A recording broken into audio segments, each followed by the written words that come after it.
Hello everyone, welcome to another episode of Unscripted and Unchained RPG Review. I am DM Bloodworth, and as you can see by the graphics, a continuation of how would I run AD&D First Edition for the modern player. So today I'm going to be talking about actually running the game for the modern player as a old school dungeon master and making sure that you deliver on the three pillars of role playing, which I think is very, very important. I'm going to go over the books that you should utilize. Again, these are all suggestions. These are how I would run it.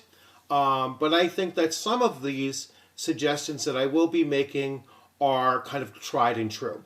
I don't think that you can go wrong with following any of these suggestions, but you can, of course, decide I would apply it differently or this way or that, or add your own elements to it.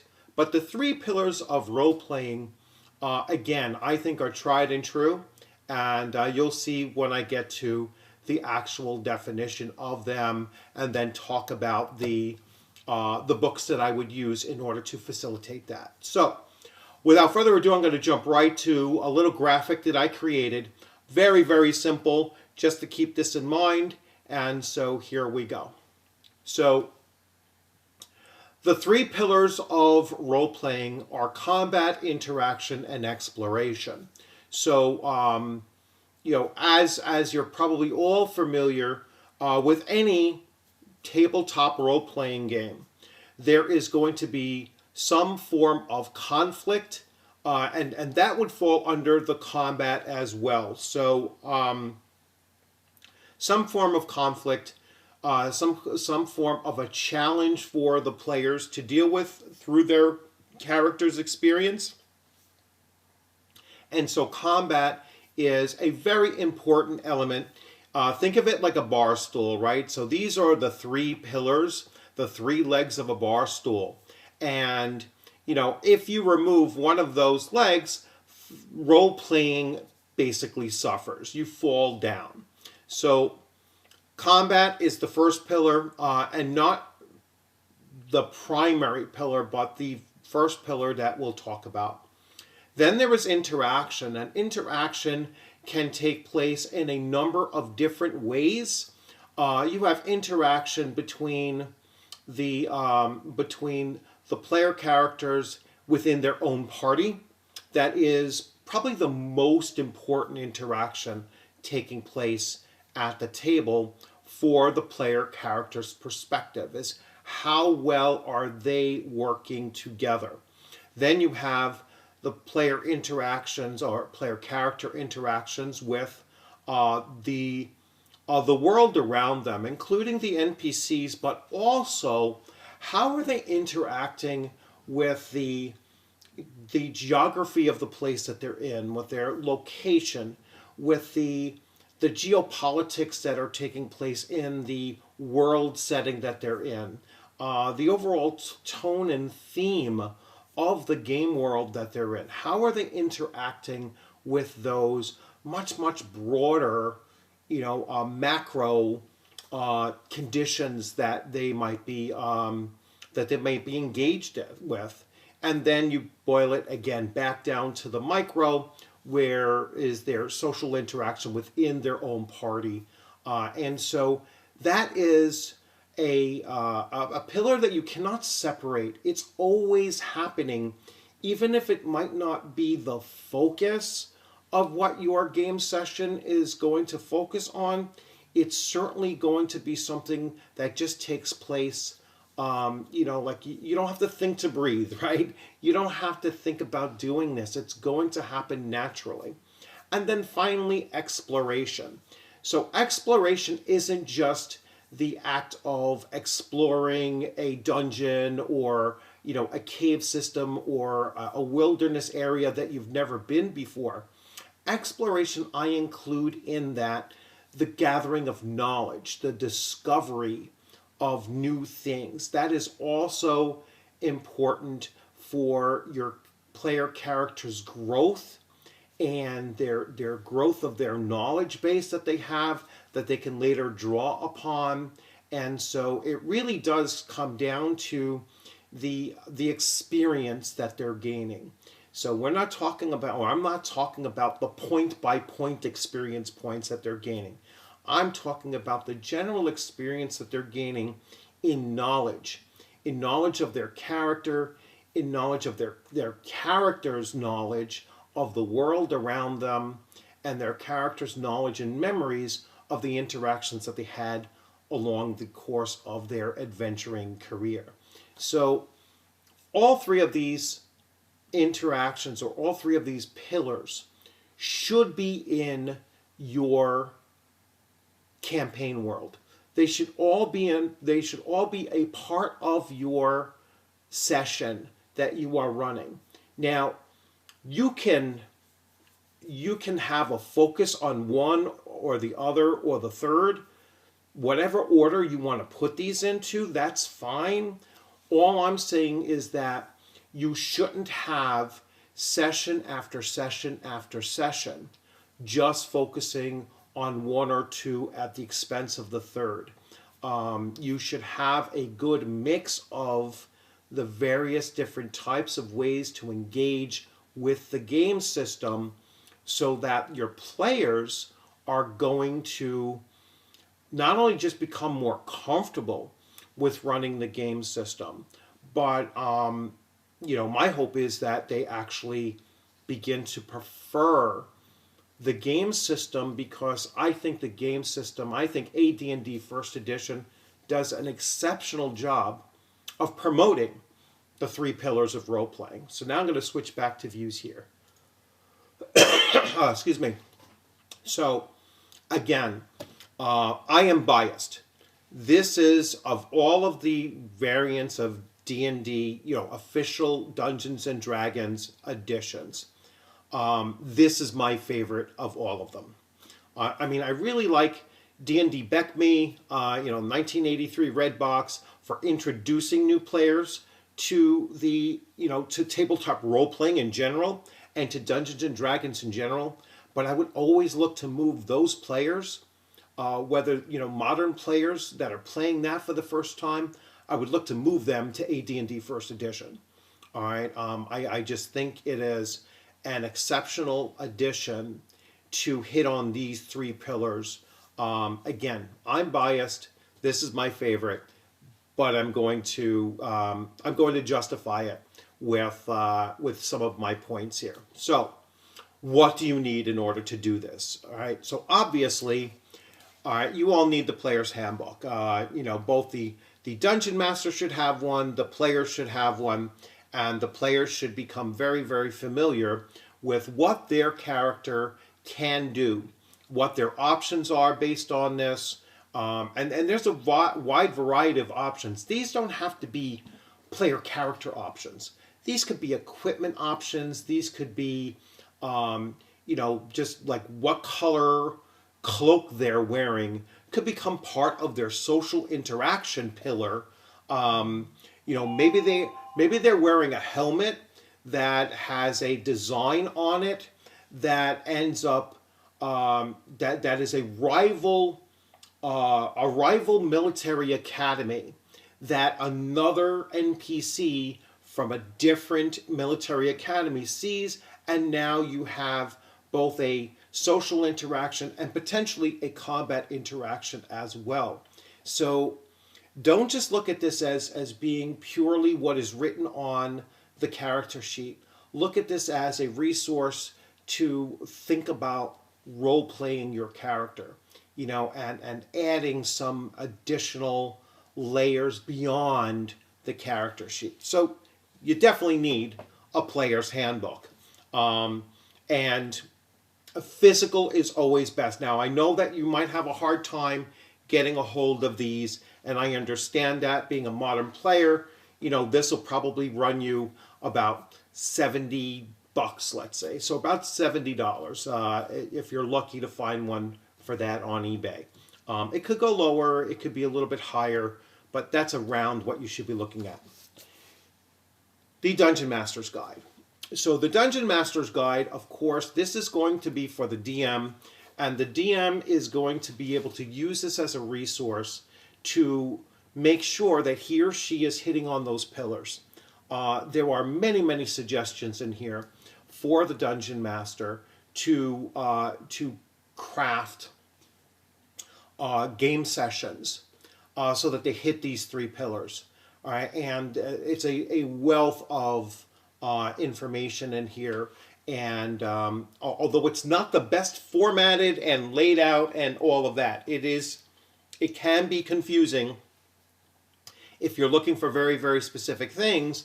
But with time and with some sticky notes and whatnot, you can really make this book work for you, and you will be able to utilize this in getting your players engaged in those three pillars of role playing. Let me just double check this.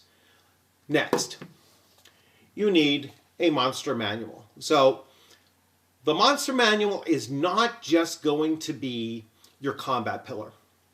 All right, your monster manual is also going to provide you with many, many ideas for, engagements or adventure hooks that you might want to design. So this isn't just a book of bad guys, that you're going to be fighting, or creatures or monsters or whatever. This is going to be something that you can use once again as a resource to make sure that you're hitting those three pillars of role playing. So combat, absolutely. Interaction, yes, there are many creatures in here that are not necessarily opposed to the player characters. And then there's exploration. There's many things that you can learn as a player character about the creatures of the world, just through encountering them. And that's something that I always try to emphasize with my players, is that, as they're encountering new creatures in the world, for a long time they were keeping like a log of everything that they've ever encountered, and jotting down some little notes here and there.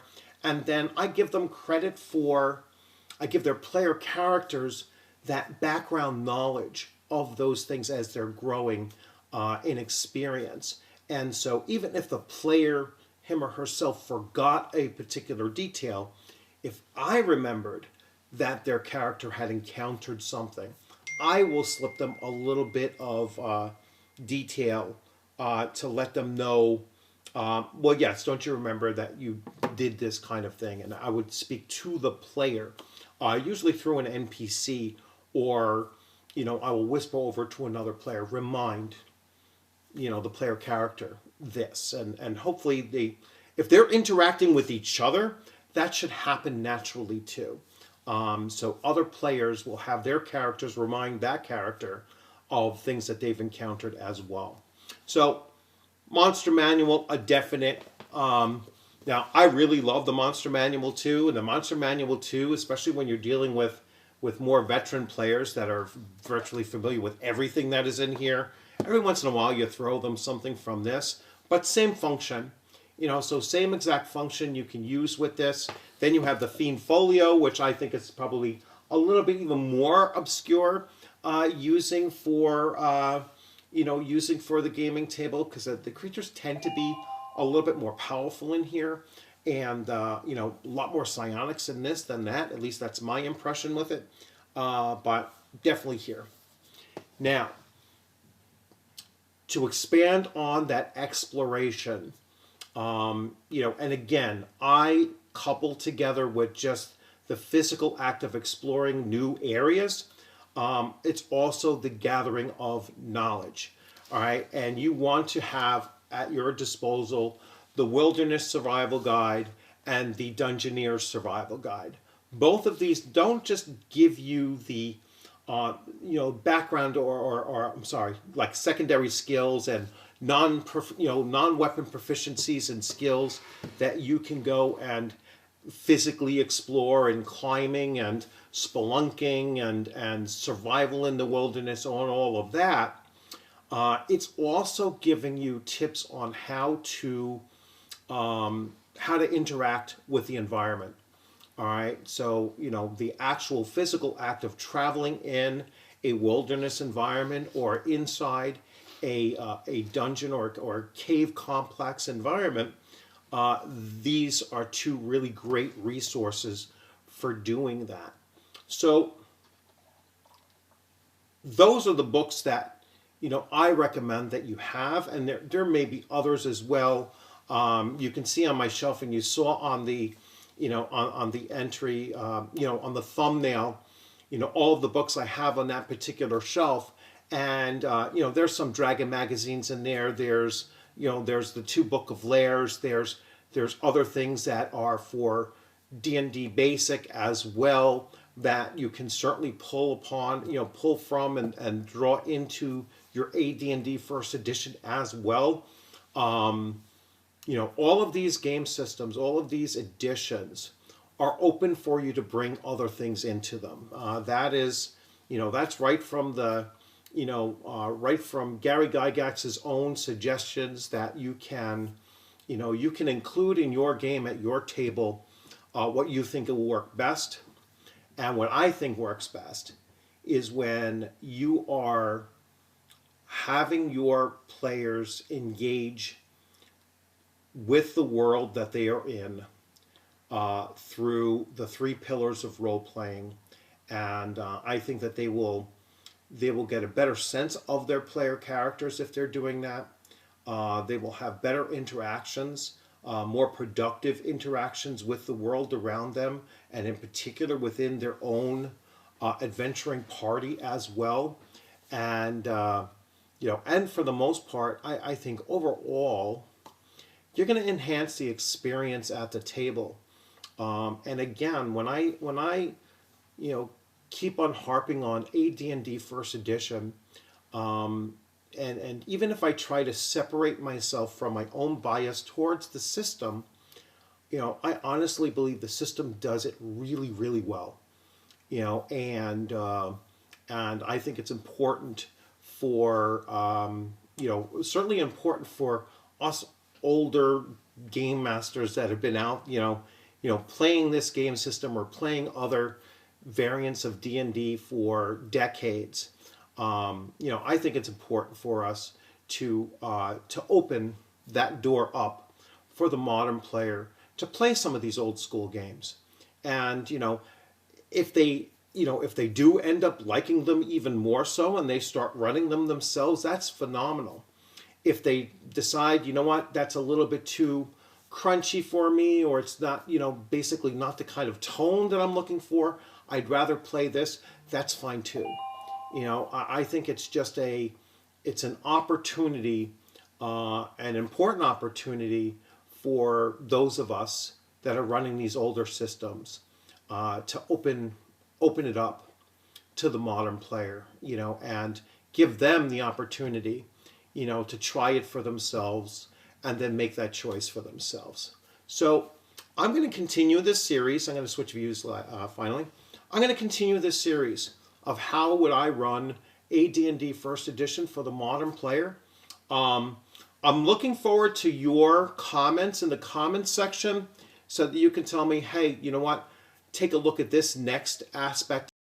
I'm looking at the books that are right in front of me right now and thinking maybe I will start talking a little bit about some of the some of the other books that are in the First Edition series, whether it be the Manual of the Plains or Oriental Adventures, or some of those other accessories. There's also the Greyhawk Adventures, and which I already talked about in a previous video, and then there's Dragonlance as well, which I will talk a bit about, and then I will spend some time talking about some of the supplements or official modules that you could also include in this.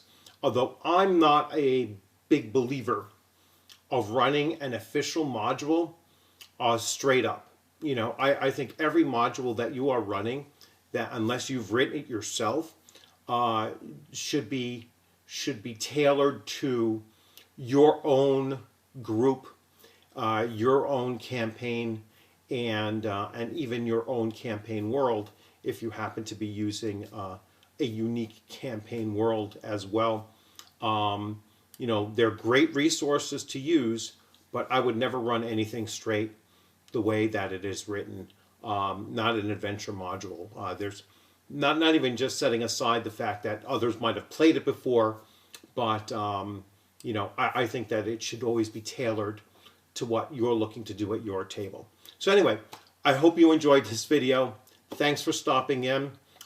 First video of the month of February. So, thank you for carrying over from January. January was a huge month, the biggest month, I think, for my channel.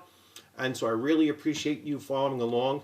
I really appreciate all of the interest in this particular series of, of videos that I've been doing.